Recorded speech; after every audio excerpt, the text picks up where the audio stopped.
Russia और Ukraine की कहानी बहुत लंबी और कॉम्प्लिकेटेड है। 9th सेंचुरी से शुरू होती है। ये कीवन रूस का जमाना था, एक बहुत बड़ा मिडिवल स्टेट जिसने दोनों देशों की नींव रखी। सोचो, एक ऐसा समय जब आज के रशिया, यूक्रेन और बेलारूस सब एक ईस्ट स्लाविक सिविलाइजेशन के नीचे यूनाइटेड थे। ये शेयर्ड कल्चर, लैंग्वेज और रिलीजन का दौर था जिसने उनकी पहचान पर गहरा असर छोड़ा। लेकिन जैसे जैसे सदियां गुजरी, उनके रास्ते अलग होने लगे।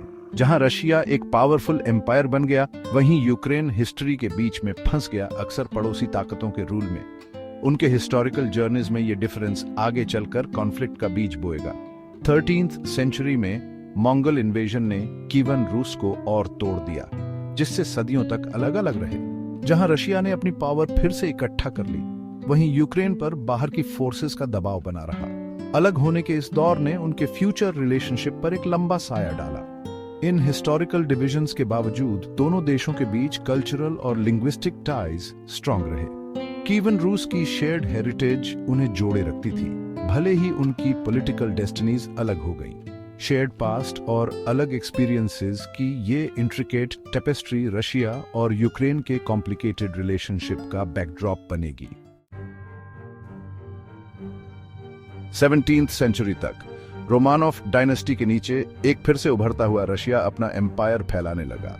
इंटरनल डिविजन्स और एक्सटर्नल प्रेशर्स से कमजोर यूक्रेन रशिया के कंट्रोल में आ गया। ये यूक्रेनियंस के लिए एक लंबे और मुश्किल दौर की शुरुआत थी, जो रशियन एम्पायर में खुद को मार्जिनलाइज्ड पाने लगे।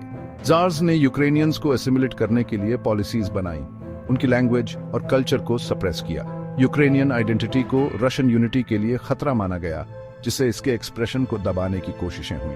इस दौर में इन ऑप्रेसिव मेजर्स के जवाब में यूक्रेनियन नेशनलिज्म का उदय हुआ। 19th सेंचुरी में रशियन रूल का विरोध बढ़ा। यूक्रेनियन नेशनल आइडेंटिटी की भावना से प्रेरित राइटर्स, पोएट्स और इंटेलेक्चुअल्स ने यूक्रेनियन लैंग्वेज और कल्चर को चैंपियन किया, रशियन इन्फ्लुएंस के डोमिनेंस को चैलेंज किया। इस पीरियड ने 20th सेंचुरी में यूक्रेनियन इंडिपेंडेंस के स्ट्रगल की नींव रखी। 1917 के रशियन रेवोल्यूशन ने यूक्रेनियन इंडिपेंडेंस की एक उम्मीद जगाई। एक short lived independent Ukrainian state बना, जिसे सोवियत फोर्सेस ने कुचल दिया, जो यूक्रेन को नए सोवियत यूनियन में शामिल करना चाहते थे। ये यूक्रेनियन हिस्ट्री के एक और मुश्किल चैप्टर की शुरुआत थी। स्टालिन के जालिम रूल में यूक्रेन ने बहुत कुछ सहा। जबरदस्ती एग्रीकल्चर कलेक्टिविजेशन की वजह से हॉलोडोमोर आया। 1932 से 1933 तक एक मैन मेड फैमिन, जिसने लाखों यूक्रेनियंस को मार डाला। यह भयानक घटना, जिसे जीनोसाइड माना जाता है, यूक्रेनियन साइकी पर गहरा घाव छोड़ गई और सोवियत रूल के खिलाफ रिजेंटमेंट बढ़ा। मुश्किलों के बावजूद यूक्रेनियंस ने सोवियत एरा में जबरदस्त रेजिलियंस दिखाई।